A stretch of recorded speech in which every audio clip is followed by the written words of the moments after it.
गीता जी अध्याय 6 श्लोक संख्या 33-34 33-34। श्री अर्जुन उवाच योऽयं योगस्त्वया प्रोक्तः साम्येन मधुसूदन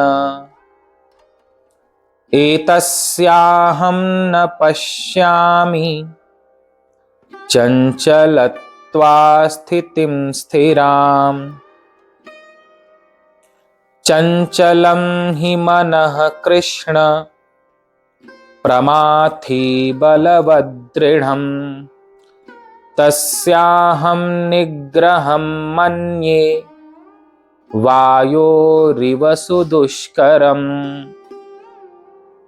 अर्जुन बोले, हे मधुसूदन, जो यह योग आपने समभाव से कहा है, मन के चंचल होने से मैं इसकी नित्य स्थिति को नहीं देखता हूं, क्योंकि हे श्री कृष्ण, यह मन बड़ा चंचल प्रमथन स्वभाव वाला, बड़ा दृढ़ और बलवान है। इसलिए उसका वश में करना मैं वायु को रोकने की भांति अत्यंत दुष्कर मानता हूं। मन बड़ा चंचल है।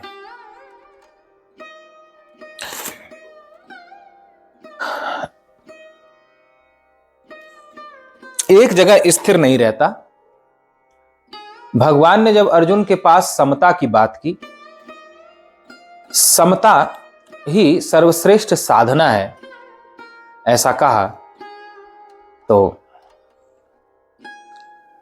अर्जुन मन में विचार करने लगे कि मन की समता बहुत कठिन है। सब में एक ही ईश्वर को देखना,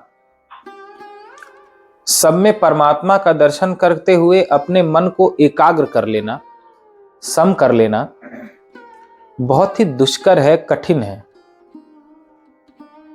इसको किस प्रकार किया जाए? तो कहते हैं कि मन बड़ा चंचल है, मन सम हो ही नहीं पाता, सब में भगवान को देख ही नहीं पाता, स्थिर हो ही नहीं पाता नाम स्मरण इत्यादि में। अभी मन को लगाओ जप में, स्मरण में, अगले ही क्षण फिर भटक कर कहीं और चला जाता है। यह प्रश्न अर्जुन का ही नहीं, यह प्रश्न सभी साधकों का, सभी भक्तों का प्रश्न है। आप में जितने भी सुन रहे हैं वो सभी ये कहते हैं, सबकी यह शिकायत है और सभी के भीतर यह प्रश्न उठता है कि मन हमारा रुकता ही नहीं, क्या करें? हम जप करने बैठते हैं, मन कहीं और घूमता रहता है। हम ध्यान करने चलते हैं, लेकिन मन एकाग्र हो ही नहीं पाता। ये सभी के हृदय में प्रश्न आता है। तो यही प्रश्न अर्जुन का भी है कि आप मुझसे ध्यान के लिए कह रहे हैं कि एकांत में जाकर मन को सम करो, सब में एक ही ईश्वर को देखो। तो हे प्रभु, यह ध्यान योग तो तब सिद्ध होगा जब मन स्थिर हो, लेकिन मन स्थिर हो ही नहीं पाता। वायु को रोकना सरल है, लेकिन मन को रोकना सरल नहीं है। मन को रोकना बड़ा कठिन, बड़ा कठिन, बड़ा कठिन, बड़ा कठिन है। और जब तक मन न रुके तब तक भजन कैसे हो? मन न लगे तब तक ध्यान कैसे हो?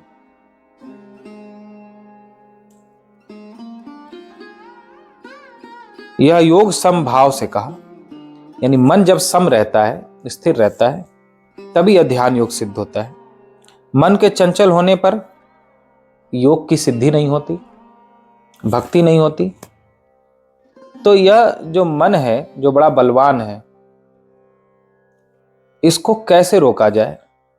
आप हमें इसका उपाय बताएं, क्योंकि मैं तो इसे असंभव जैसा देखता हूं। उन्होंने वायु का उदाहरण दिया कि एक बार वायु को रोकना सरल है, लेकिन मन को रोकना बड़ा कठिन है। तो इसकी बहुत कठिनता को बताया यह कठिनता अर्जुन को दिखाई पड़ रही है, लेकिन भगवान को नहीं दिखाई पड़ रही।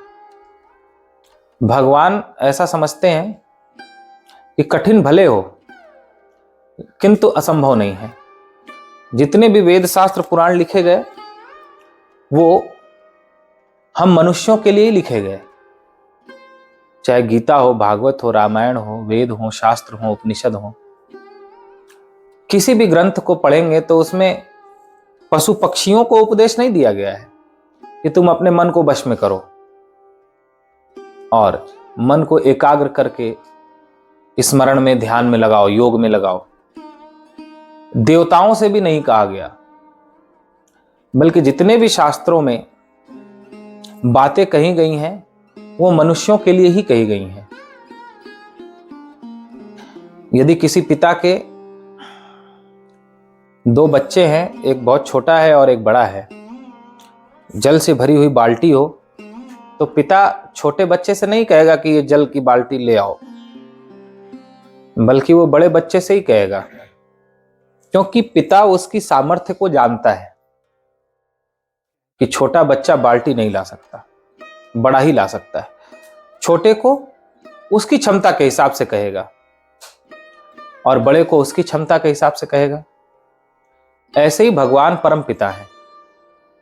भगवान जानते हैं कि हमने यह जो सृष्टि बनाई है, इस सृष्टि में कौन सा प्राणी क्या कर सकता है और क्या नहीं कर सकता। भगवान जानते हैं कि पशु पक्षी भोग भोगने आते हैं। जो उन्होंने पूर्व जन्म में अशुभ कर्म या पाप कर्म किए हैं, उनका फल भोगने के लिए पशु पक्षी कीट पतंगों की योनि उन्हें प्राप्त होती है। वह भोग योनि है, यानी उसमें कुछ नया कर्म नहीं कर सकते, केवल भोग भोगेंगे अपने प्रारब्ध का। देवताओं का शरीर भी भोग योनि है। उन्होंने जो शुभ कर्म किए हैं, पुण्य कर्म किए हैं, उसका भोग भोगेंगे। वो भी कोई नवीन कर्म नहीं कर सकते, मोक्ष प्राप्ति के उपाय नहीं कर सकते, ध्यान नहीं कर सकते, निष्काम कर्म नहीं कर सकते, योगानुष्ठान नहीं कर सकते। वे सिर्फ अपना भोग भोग सकते हैं कर्म फल का। लेकिन मनुष्य अपने कर्म के फल को भोगते हुए नवीन कर्म भी कर सकता है, निष्काम कर्म भी कर सकता है, भगवत भक्ति भी कर सकता है, मुक्ति का, भगवत दर्शन का उपाय भी कर सकता है। इसलिए भगवान ने सारी बातें मनुष्यों से कही और किसी से नहीं कही, क्योंकि मनुष्य कर सकता है। भगवान यदि अब तक के उपदेशों में ऐसा कह रहे हैं कि अपने मन को एकाग्र करके सभी रूपों में एक ही ब्रह्म को देखो, मन को संयमित करके समता में स्थित करो, विषमता का त्याग करो, यानी भेद का त्याग करो, ऐसा कह रहे हैं तो वो इसलिए नहीं कह रहे हैं कि आप नहीं कर सकते। आप में वो क्षमता है कि कर सकते। समय समय पर हमारे में क्षमता देखी भी जाती है, जो सामान्य समय में नहीं दिखाई पड़ती, किंतु विशेष अवसर पर दिखाई पड़ जाती है। जैसे यदि किसी से कहा जाए कि दौड़कर भागो, तो वो कहेगा कि नहीं, परेशानी है, शरीर भारी है, चाहे पाँव में दर्द है या और कोई पीड़ा है, नहीं भाग सकते, या हमारी उतनी क्षमता नहीं है। लेकिन यदि पीछे सांप पड़ जाए तो कैसे भागेगा? फिर वो शक्ति कहां से आ जाती है? भीतर में ही तो है वो शक्ति, कहां से प्रकट हो जाती है? ऐसे सामान्य अवसर पर कहा जाए कि सुबह सुबह उठना है, 3 बजे उठ जाना है, तो कितना भी अलार्म लगा लो, फिर दबा दोगे अलार्म का बटन। कोई तो 4-4 अलार्म लगाते हैं। एक अलार्म लगाएंगे कि हाँ हमको अब आधा घंटे बाद उठना है, तो फिर सो जाएंगे। फिर दूसरा अलार्म लगेगा कि 15 मिनट बाद, कि अब तो उठने की बारी आ गई, अब धीरे धीरे नींद खोलो। फिर तीसरा अलार्म लगेगा, चौथा, सारे अलार्म बंद होते जाएंगे, लेकिन नींद खोलना बड़ा मुश्किल हो जाएगा। सभी के साथ ऐसा होता होगा, बहुतों के साथ होता होगा ऐसा।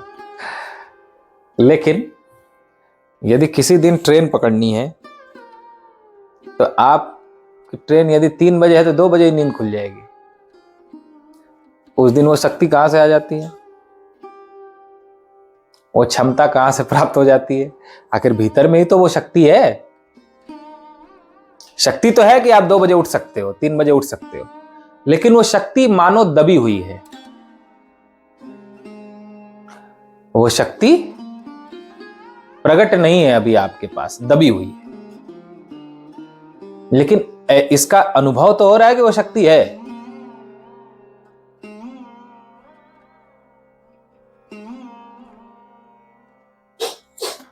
सबके भीतर शक्ति है, उसको पहचानने की, उसको जानने की आवश्यकता है। और उस शक्ति को प्राप्त करने के लिए ही सारे योग, जप, तप, व्रत, साधन, भजन होते हैं। तो इसी प्रकार भगवान जब ये कह रहे हैं कि सब में परमात्मा का दर्शन करो, मन को समता में स्थित करो,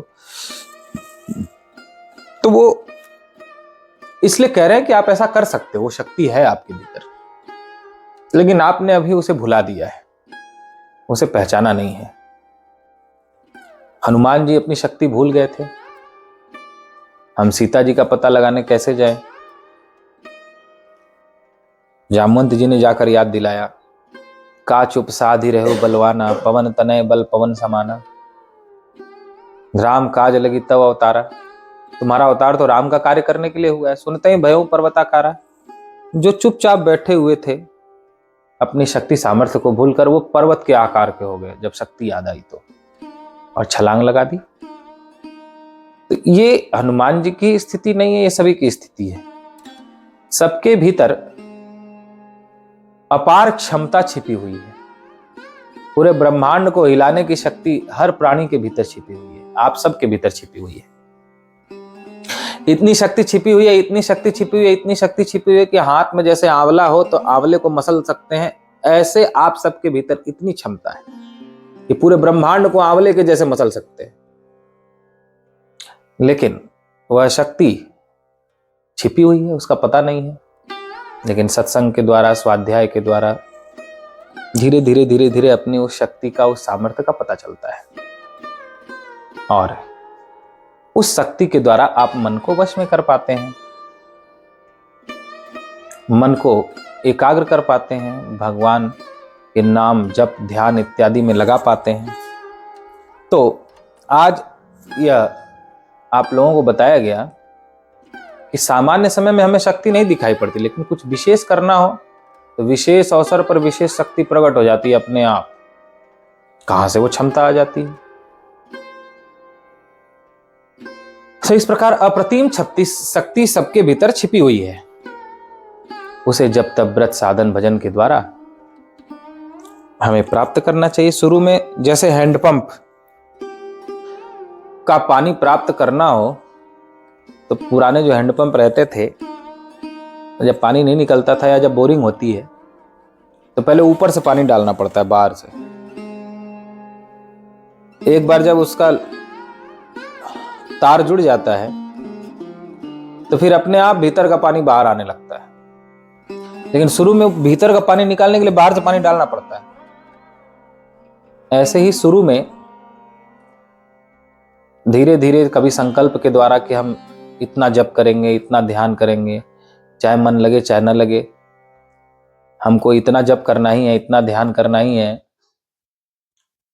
ये करते करते नियम बनाकर संकल्प के साथ जब संकल्प धीरे धीरे मजबूत होने लगता है तो भीतर का संकल्प भी जुड़ जाता है, और अपने आप फिर ध्यान, जप, तप होने लगता है। करना नहीं पड़ता जोर लगाकर, मन को लगाना नहीं पड़ता, मन अपने आप लगने लगता है। लेकिन पहले शुरू में अपने मन को लगाना पड़ता है।